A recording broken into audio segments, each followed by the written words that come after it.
Friends, తిరిగి YouTube ఛానల్‌కి స్వాగతం. ఈరోజు డేట్ వచ్చేసి 2/6/2025. ఈరోజు మనం ఇండియన్ స్టాక్ మార్కెట్స్ అప్డేట్ గురించి తెలుసుకోబోతున్నాం.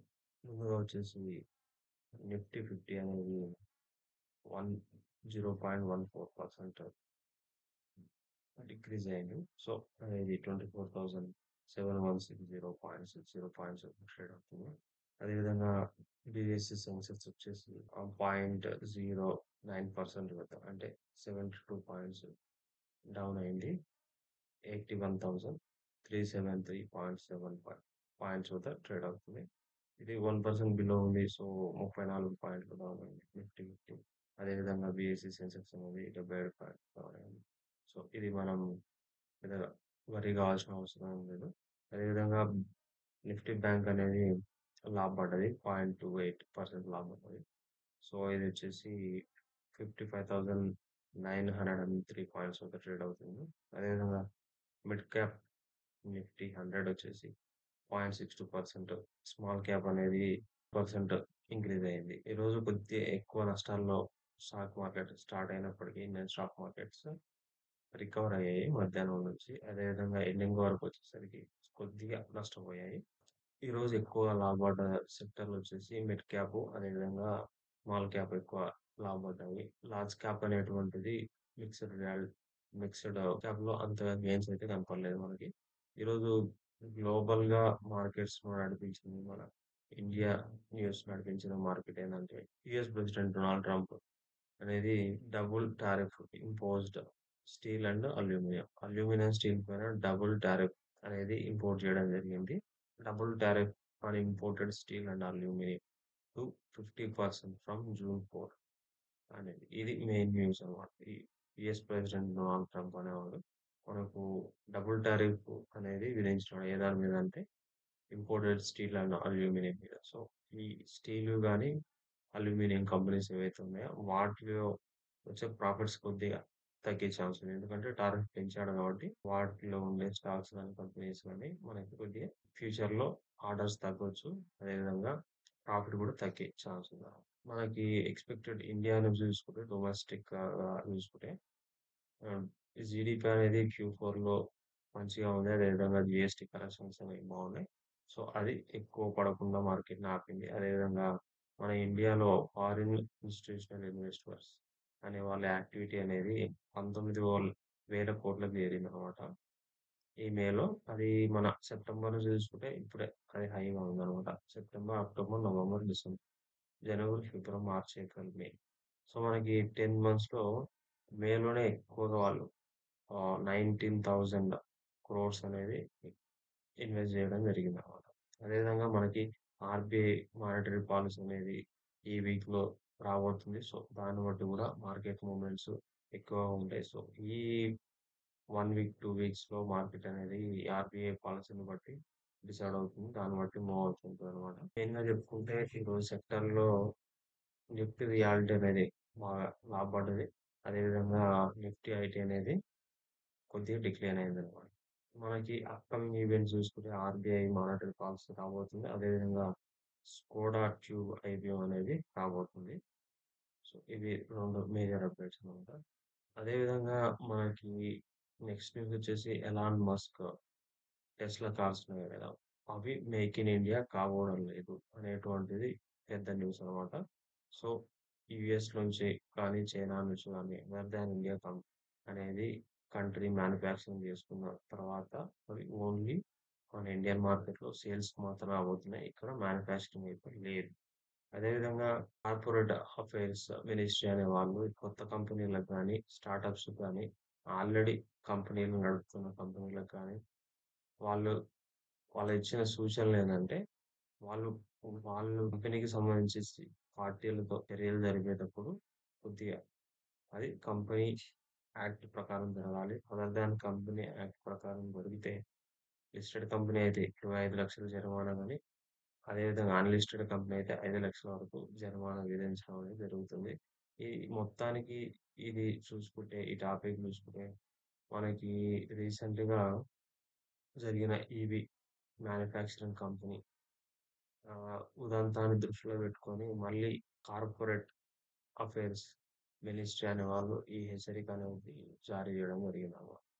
నెక్స్ట్ న్యూస్ వచ్చేసరికి $400 అదేవిధంగా దాంట్లో $400 మిలియన్ కాయిన్ బేస్ స్కామ్ అనేది రీసెంట్‌గా జరిగిందన్నమాట.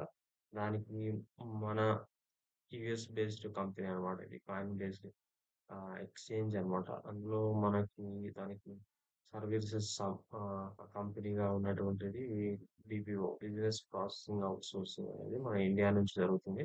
సో, ఆ బిజినెస్ ప్రాసెసింగ్ ఔట్‌సోర్సింగ్ ఇచ్చే కంపెనీ వాళ్ళ యొక్క ఎంప్లాయీస్ అనేది కొద్దిగా ఏదో లంచాలు తీసుకొని దానిలో ఉన్నటువంటి ఇన్ఫర్మేషన్‌ని వేరే థర్డ్ పార్టీకి ఇవ్వడం జరిగింది అనే ఒక ఆరోపణ ఉంది. దాని ద్వారా ఆహ్, కాయిన్ బేస్‌లో $400 మిలియన్ వెచ్చిందన్నట్టు ఒక స్కామ్ అయితే జరిగింది అనేటువంటిది ఒక న్యూస్ అయితే మనకి తెలుస్తుందన్నమాట. ముఖ్యంగా ఈరోజు గోల్డ్, సిల్వర్ రేట్స్ చూసుకుంటే మనకి 24 క్యారెట్స్ గోల్డ్ రేట్ అనేటువంటిది పర్ గ్రామ్ $9,787.98 అంటే మనకి రూ. 9,788 అనుకోండి సరాసరిగా. అంటే మనకు మొత్తం వచ్చేసి రూ. 98,880 పడే ఛాన్స్ ఉందన్నమాట. అదేవిధంగా 22 క్యారెట్స్ గోల్డ్ చూసుకుంటే 8,972 అక్కడ మనకి ట్రేడ్ అయింది. అదేవిధంగా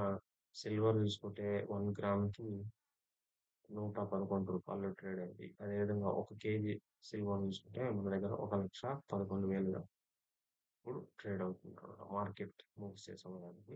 సో, అదేవిధంగా నెక్స్ట్ మేజర్ న్యూస్ చూస్తే మనం మ్యానుఫ్యాక్చర్ ఎంపీఎంఐ అనేటువంటిది మన ఈ మంత్‌లో అంటే గడిచిన మే మంత్‌లో 57.6గా ఉందన్నమాట.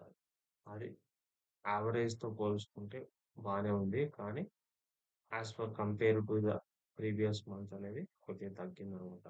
సో, యావరేజ్ అనేది 54.1గా ఉంది. మే నెలలో మాత్రం 57.6గా ఉంది. Which is lower than previous quarters or previous months, but it is higher than the average.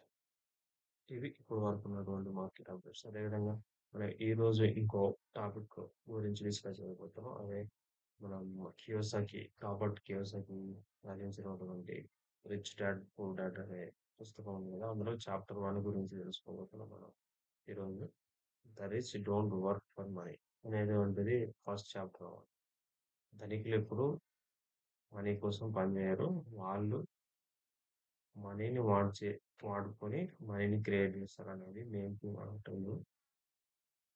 ఇందులో ముఖ్యమైన పాఠాలు చాప్టర్ 1లో ముఖ్యమైన పాఠాలేంటంటే, the rich dad don't work for money. They make money work for them. ఇదనమాట మెయిన్. అంటే ఇందులో మనకి పూర్ డాడ్ అనేవాడు జాబ్ గురించి చేయాలి. జాబ్ చేసిన తర్వాత డబ్బులు సంపాదించాలి. డబ్బులు సంపాదించిన తర్వాత హార్డ్ వర్క్‌ని డబ్బుగా కన్వర్ట్ చేస్తాడు. ఇక్కడ రిచ్ డాడ్ దగ్గరికొచ్చేసరికి వాళ్ళ కొడుకు ఏం టీచ్ చేస్తాడంటే, మన స్కిల్‌ని అక్వైర్ చేసుకోవాలి. అదేవిధంగా అసెట్‌ని అక్వైర్ చేసుకోవాలి. దాని ద్వారా మనం పాసివ్ ఇన్‌కమ్‌ని జనరేట్ చేయాలని చెప్పి చెప్తారన్నమాట. పూర్ డాడ్ అనేది వాళ్ళ కొడుక్కి జాబ్ ఎలా చేయాలి, డబ్బు ఎలా సంపాదించాలని నేర్పిస్తాడు. ఇక్కడ రిచ్ డాడ్ వచ్చేసరికి అసెట్స్ ఎలా అక్వైర్ చేసుకోవాలి, స్కిల్ ఎలా అక్వైర్ చేసుకోవాలి, పాసివ్ ఇన్‌కమ్ ఎలా జనరేట్ చేయాలనేది చెప్తాడన్నమాట. అదేవిధంగా రిచ్ డాడ్, పూర్ డాడ్ మైండ్‌సెట్‌లో ఎలా ఉంటుందంటే, రిచ్ డాడ్ అనేవాడు వాళ్ళ కొడుకుని క్వెషన్ అడగడానికి ఎంకరేజ్ చేస్తారు.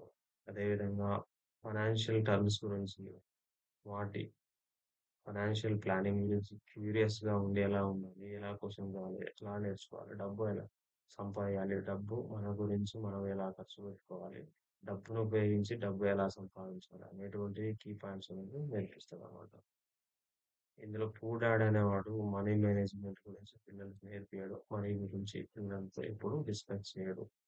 సో, మనం ఎప్పుడు పిల్లలకి మనీ గురించి చెప్పాలి. మనీ గురించి మాట్లాడేటట్టు చేయాలి. అదేవిధంగా ఇందులో కియోసాకి అండ్ మైక్ వాళ్ళిద్దరూ కలిసి రిచ్ డాడ్ దగ్గర ఫ్రీగా పనిచేసి డబ్బు ఎలా పనిచేస్తుంది, డబ్బు ఎలా సంపాదించాలనేది నేర్చుకుంటారన్నమాట. ఇందులో ఫోర్త్ లెసన్ వచ్చేసి ఫియర్. మనకి భయం ఉన్నప్పుడు మన దగ్గర మనీ లేనప్పుడు జాబ్ చేసి మనీ సంపాదించుకోవాలనే మైండ్‌సెట్‌లో ఉండి, అదే ట్రాప్‌లో మనం ఎలా పడతామనేది ఫియర్ గురించి చెప్తానన్నమాట. గ్రీడ్ ఇంకో ముఖ్యమైన పాయింట్ ఏంటంటే గ్రీడ్. గ్రీడ్ అనేది మనల్ని ఒక మనిషి యొక్క ఆశలని ఎక్కువ డబ్బు సంపాదించడానికి ఎక్కువ పొజిషన్‌కి మూవ్ గావాలి. అదే కంపెనీలో ఎక్కువ పొజిషన్‌కి మూవ్ గావాలి. లేదంటే వేరే కంపెనీలో మంచి పొజిషన్‌కి మూవ్ అయ్యి ఎక్కువ సంపాదియాలి. ఆ విధంగా ఒక బ్రెయిన్ అనేది పూర్ పీపుల్‌ని థింక్ జేసేలా చేస్తుంది. ఆ ఫియర్ వల్ల గాని, ఒక గ్రీడ్ వల్ల గాని మనుషులనేవాళ్ళు జాబు అనేటువంటి ఒక చక్రంలో బందీలవుతారనేది ఈ ఫోర్త్ లెసన్ నుంచి మనం నేర్చుకుంటాం అన్నమాట. ఇంకోటి ఇందులో ఫైనాన్షియల్ లిటరసీ అనేది ఏం తెలుసుకోబోతున్నాం అంటే ఈరోజు ఈ rich dad poor dad chapter 1 నుంచి మనం job versus financial financial fitness అనేది తెలుసుకోబోతున్నాం. జాబ్ చేస్తే మనకి వెల్త్ అనేది క్రియేట్ చేయలేమని చెప్తున్నారు ఇందులో. ఫైనాన్షియల్ ఫ్రీడమ్ గాని, ఫైనాన్షియల్ ఫిట్‌నెస్ గాని మనకి ఎప్పుడైతే మనం సంపాదించిన సంపాదన లేదా డబ్బుని అసెట్‌లో గాని, అసెట్ క్రియేట్ చేసుకున్నప్పుడు గాని, ఇన్వెస్ట్ చేసినప్పుడు గాని మాత్రమే మనకి సంపద అనేది క్రియేట్ అవుతుందని చెప్తున్నారన్నమాట. Compare to job and financial independence. Job చేసిన తర్వాత కూడా మనం ఫైనాన్షియల్ ఇండిపెండెన్స్ సంపాదించవచ్చు. కానీ better to start your journey early. Passive income. Passive income అనేది ఖచ్చితంగా ఉండాలి. మీరు జాబ్ చేసినా, మీరు ఎటువంటి బిజినెస్ చేసినా, మీరు సొంతంగా కష్టపడే దాంతో పాటు మీకు అదనపు ఇన్‌కమ్ సోర్స్ అనేటువంటిది సంపాదించుకున్నప్పుడే మీరు ఫైనాన్షియల్‌గా వెల్తీగా తయారవుతారు. ఇంకోటి ఎమోషనల్ అవేర్‌నెస్. మనం ఏదైతే మన ఫియర్ గాని, ఇప్పుడు ఇంతకుముందు తెలుసుకున్న గ్రీడ్ గాని, వేరే వాళ్ళు ఇది కొన్నారు, అది కొన్నారు, వాళ్ళు అంత పెద్ద ఇల్లు కొన్నారు, వీళ్ళు ఇంత పెద్ద కారు కొన్నారు. అటువంటి ఎమోషనల్ అవేర్‌నెస్ మనది తెలుసుకోవాలి. మన మైండ్ ఎలా పనిచేస్తుంది? మన మైండ్ వాళ్ళని ఎలా వాటిని డిస్కస్ చేస్తుంది. వాటి వైపు మనల్ని పరిగెత్తేలా ఎలా చేస్తుందనేది ఇందులో మనం ఎమోషనల్‌గా అవేర్‌గా ఉండాలి. Financial education. మన స్కూల్ సిస్టమ్‌లో ఎలా జాబ్ చేసి సంపాదియాలనేది, మనీ సంపాదియాలనేది మాత్రమే చెప్తారు. అదేవిధంగా మనకి how to make money work for you అనేది చెప్పరన్నమాట. అదేవిధంగా ఫైనాన్షియల్ ఎడ్యుకేషన్ అనేది స్కూళ్ళలో ఉండదు. కాబట్టి మనం కష్టపడి ఫైనాన్షియల్ ఎడ్యుకేషన్ నేర్చుకోవాలి. ఫైనాన్షియల్ ఇండిపెండెంట్‌గా తయారు కావాలి.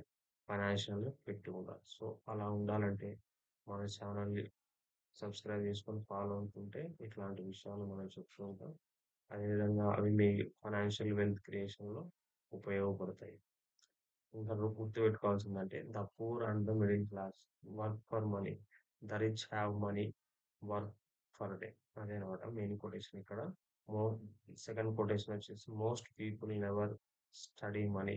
They go to work, get their paycheck and that's it. So, ఇక్కడ most people never study money. Money గురించి ఎక్కువ ఆలోచించరన్నమాట.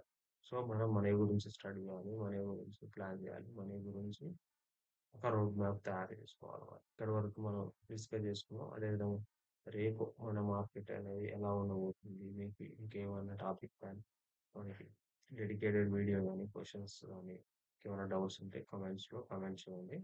మనం దాని గురించి డిస్కస్ చేయడం జరుగుతుంది. Thank you for watching. Please share, like, subscribe. Thank you.